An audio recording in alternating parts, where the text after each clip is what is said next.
Mitä mieltä sä oot tästä? Nainen ammuttiin ensin matosta ja kaatuneesta tuolista päätellen se on raahattu keittiöstä kylpyhuoneeseen.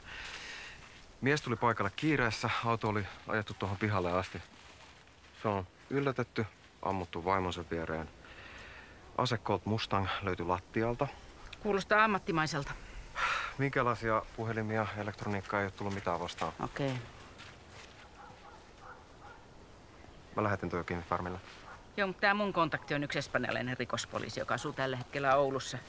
Se saattaisi tietää, viittaako tää johonkin. Okei. Pidetään kuitenkin kaikki keissiin liittyvä seinäkirjoitus ja kaikki pois julkisuudesta, eikö niin? Joo, totta kai. Andres, where are you?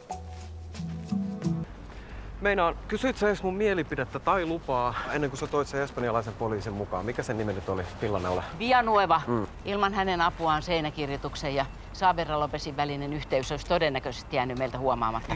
Se ei ole se mun pointti, vaan se, että sä ohitit mut hetkeäkään miettimättä. Alright, 8 kerros, huoneisto 46, ei nimilaattaa ovessa. Valmistaudutaan menemään sisään niin kuin mahdollista. Meillä kylässä on uusi seriffi. Kyllä, nimi on Kalliola, Ilo on mun puolella. Lehtonen. Sä voit ihan hyvin jäädä odottaa, se on pitkä nousu.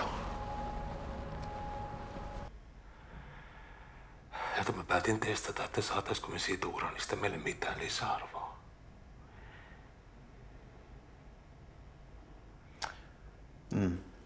Niin, siis ilman asianmukaisia lupia. Ei meillä ollut aikaa odottaa. Vehmersuolla on hyvät yhteydet Tukesiin, ne tiedettiin hyvin, koska sieltä oli tarkastuksia tulossa. Mutta sitten kävi ilmi, että tämä